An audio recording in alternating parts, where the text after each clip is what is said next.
Welcome to another episode of Gaming and Performance. I'm your host, and I am back with another video. In this video, I want to show you how to lobby surf in games like Call of Duty that use engagement optimized matchmaking and skill-based matchmaking. So let's begin. Why would you want to lobby surf? Why not just take what they give you? If you allow them to tailor-made every match you enter to, you are going to have a miserable time playing this game. No ifs, ands, or buts about it. You want to be able to select an ideal lobby you can pretty much guess is going to give you an enjoyable gameplay experience thereafter. You may ask, well, how do I do that? I would love to do that, but I don't know what to look for. Glad you asked. I have 15 suggestions to look out for when you lobby surf. Number one, pay attention to how long it takes to fill the lobby. The litmus is the lobby filled before the voting of the map expires. If it does not, you are being skill-based with other sweats, just leave. Number two, pay attention to the level of players in the lobby. One or two 550 to 650 level players does not indicate that you're going to have a bad match. However, if most of them are level 550 to 650, then you will. That's the important part of this. Whenever you're entering a lobby, you want a mix of different levels. 10, a level 50, a level 100,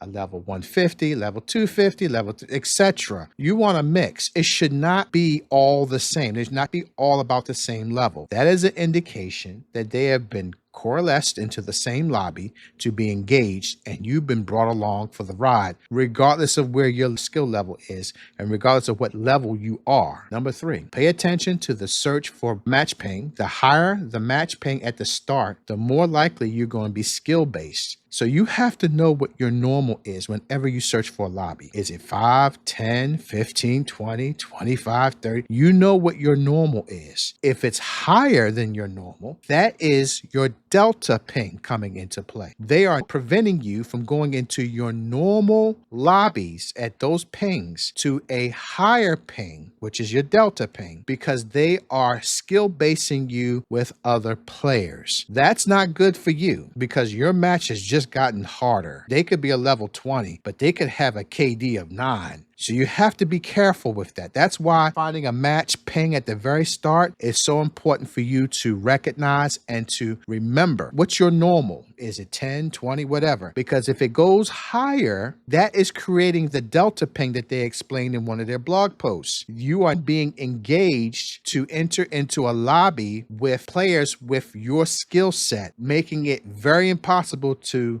move in the map, and you'll be basically head glitching all map long just to keep a positive KD. Number four, pay attention to how the voting goes. I say this because I have experienced a handful of occasions. For example, let's say that you have 6-star and a state. Everyone votes for 6-star. You have 8 votes for 6-star, 0 votes for a state. When the voting counts down to 0, a state comes up chosen map, which was not selected. I've seen that, and that puzzled the heck out of me. I wind up playing in those maps. Nothing really bad happened. I think that they were testing out something new. I just would not ignore that in the future, especially with Black Ops 6 coming out. They may be trying something new because I never seen a map selection come up for something that no one voted for, and that still came up. I don't get it. At this point, at the time of this video, I've not had a negative experience going into that map that they selected for us to play. That very likely may change in the next day, week, year. So be careful of that. Keep that in the back of your mind. Number five, pay attention to very low level PC players, like level 1 to 40, for example. You need to treat them as suspect for cheating accounts, because that's how cheat providers do provide cheat accounts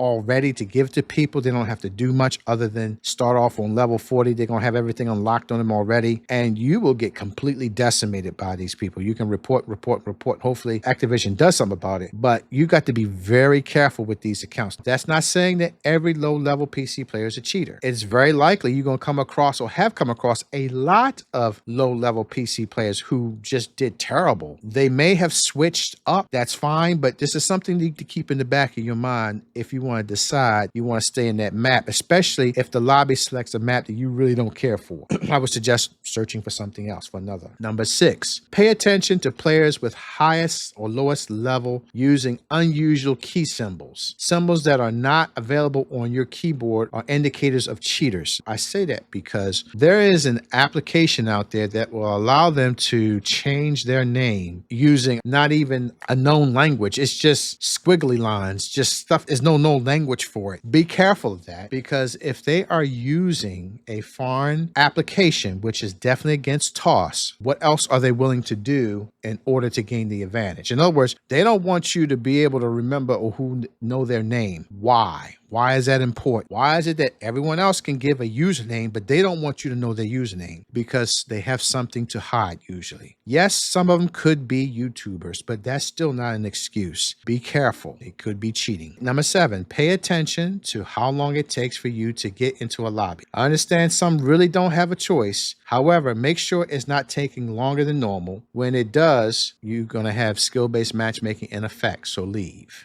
8, watch the revolving door of players entering and exiting the lobby. 1 or 2 players are normal, but when you have 3, 4, 5, 6, etc. entering and leaving the lobby, this is an indication that engagement optimized matchmaking is kicking players and putting higher skill players into the match in their place. I've seen it happen. I've had it happen to me. I was in a lobby and I got kicked out and I didn't know what the heck. Wait a minute. I didn't, what? I know this is a thing. When I'm on the outside looking in kind of thing, I see it happening, and it's multiple people. If for whatever reason, some particular person comes into a lobby that they definitely targeted for engagement, they will manipulate the entire lobby by moving players in and out to change the entire dynamic of how skill set that lobby is going to be set to. AD comes into the lobby and they will kick out everybody. I have seen that happen. I know that's a thing. If you see that, what you're seeing is symptoms. You see those symptoms, just leave, lobby serve for another lobby. I want you to be a little sus with players using Xbox and PlayStation logos, but their input device is a mouse. That used to be how they used to mimic their mouse to make it look like they're on console. So I would be a little sus of that. I didn't say that they were cheating. Just be a little sus of that to see if that's a lobby you're going to play in, because you are technically dealing with a keyboard and mouse player. Where you think they're on PC or on console, you are dealing with a legit mouse and keyboard player.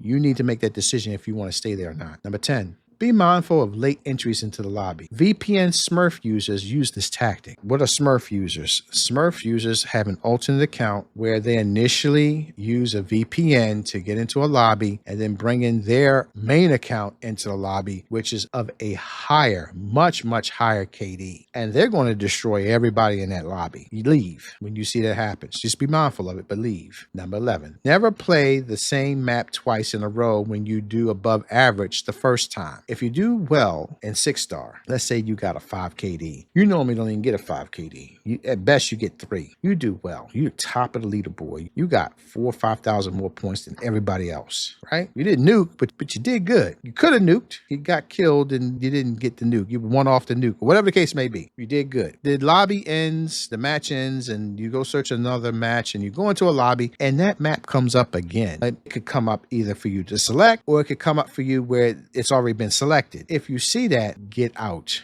because that is an indication that you are being engaged. It has nothing to do with the level of players in the lobby. It has nothing to do with their KD. You are going to be engaged where your bullets are not going to register. Your aim down sight is going to be slower than normal. It's going to take less bullets to kill you with an SMG at longer ranges. You're going to get the full Monty. You're going to be triangulated, which people don't talk about. That is a thing. Triangulation is a more advanced version of revenge spawns, where it's revenge spawn, but more players triangulate spawning around you, 90-degree angles, 180-degree angles, and they're shooting on you. You are the first thing they see. So even if you kill one person 90 degrees to you shooting on you, that kind of stuff. Even though they are lower skill players, you don't need to always pay attention to the players coming in the lobby. You really need to pay attention to the lobby itself and what it's presenting to you. That's how you lobby serve. Number 12, high level players for this season 3, the maximum you can get 650. If you see a high level console player and a PC player with a low level, let's say 100, leave.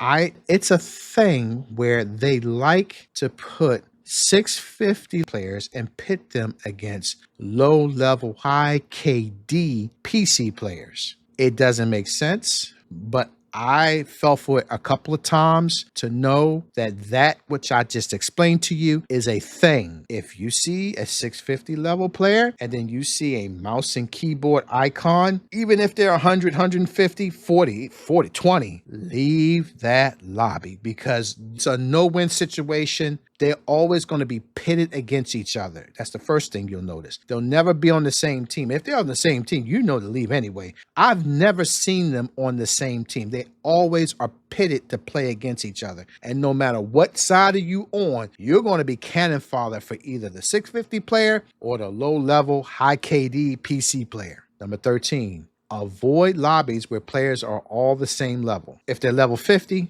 you can ignore that. If they're level 100, you can ignore that. And to some degree, if they're level 200 up to 250, you can ignore that. It's when you get to that level above 250 and on, if you're seeing the same levels, you need to leave the lobby because they are being engaged. You're going to be engaged in that lobby. Again, it has nothing to do with the players. I'm not telling you that these players are cheating. I'm telling you what kind of lobby experience you're going to have, what kind of match you're going to see when you play with them engaging this certain skill set into the lobby. It's a certain skill set. You see the level, you don't see the KD, right? Let's be honest. However, there's a reason why they placed 235, let's say 255, 265, 275, 257, 263, 265, 266, that kind of thing. You see that in the lobby, and I know you have because I've seen it. If I've seen it, I know you've seen it. If you see that in the lobby, leave because again, it's not about how good those players are. They have been selected along with you to be engaged where your aim down sight's going to be slower, your movement speed's going to be slower, you're going to be triangulated by other players spawning around you and killing you, you're going to be revenge spawned on. It's going to take less bullets to kill you. They can run with the weakest SMG and from range can kill you in 2 shots. That kind of stuff. That's what I mean by engagement optimized matchmaking. That's what they're planning on doing. And that's what you need to avoid. Do not bother playing in those lobbies because I've seen it. I've seen it more than once and I got to put it on the list because this is a real thing. Number 14, never stay in a lobby that starts counting down 2 to 3 seconds after joining. This just means that the match is already in progress and people have already left or they never filled. And rarely are you going to be put on the team that's winning. Either somebody's rage quitting or doing something sus that's causing people to leave. Either they left during the lobby or they left in match. But take the hint and do the same. Number 15, EOMM appears to be cranked up and cranked down during certain times of the day. If lobbies are sweaty, and no matter what you search for, and you're seeing 10 out of the 14 suggestions that I've given you, just turn it off, come back to it in about an hour or two. It usually changes. It doesn't last all day. It usually lasts within an hour, hour and a half. I've never really seen it last 2 hours. I'm pretty sure it can, but I don't track it that long. But usually less than 2 hours, it'll switch back up. Everything becomes a lot less sweaty and a lot more friendlier. If lobbies are sweaty, leave and come back, like I said, in about an hour. The usual signs are, as I told you, higher initial ping search, more max level players in the lobby, instantly put into lobbies with higher level players, etc. Just leave. Let me recap. This list isn't provided for you to be worried about other players. It's to avoid real-time engagement optimized matchmaking while playing the match. Bullets not registering, aim down sight slower than normal, being triangulated with opponents spawning all around you at the same time, getting revenge spawn on, players disappearing and reappearing, placed in shadow ban lobbies even though you are not shadow banned, etc. And other mitigation tactics that they claim to use on cheaters, but they are using on normal players. It's not because you're cheating. Don't be paranoid. You're not cheating. You know you're not cheating, but the game, because of how they use EOMM, is going to make you feel like that you're being accused of cheating. So don't think that. You want to avoid any lobby that could potentially or possibly put you in a match where you are going to be engaged in that match in real time. You can play two 600 plus level players, and they go negative. That's not the point. It's what kind of lobby you're entering and if EOMM is enabled or not. Leaving a lobby, even though it will have your favorite map to showcase, which can be the bait, could be the EOMM lobby, while your favorite lobby actually be free from EOMM, a lobby that you later nuke on. This is how things go until Microsoft completely scuttles EOMM entirely. And I think, and I eternally believe, that they are lowering EOMM, even though it's not being talked about. It is my opinion that they are mitigating how strong EOMM is, because I see waves of it being turned on and off during certain times of day, where it was before all the time. Modern Warfare 2. In which I'm getting a couple of nukes per gaming session now, something that I never saw before the merger. Before the merger, I never saw a wave where I was getting multiple nukes in a row like I am in Modern Warfare 2. Within the last, I would say, 2-3 weeks, I'm getting more nukes than I ever got. And as a direct result of how sweaty the matches are then than they are now. They are less sweaty now than they ever been. It doesn't mean that they don't get sweaty, but the duration is a lot shorter. So I believe Microsoft is actually doing something positive for the player base. So I do think that this will help you. I thank you for your time. Have a good day.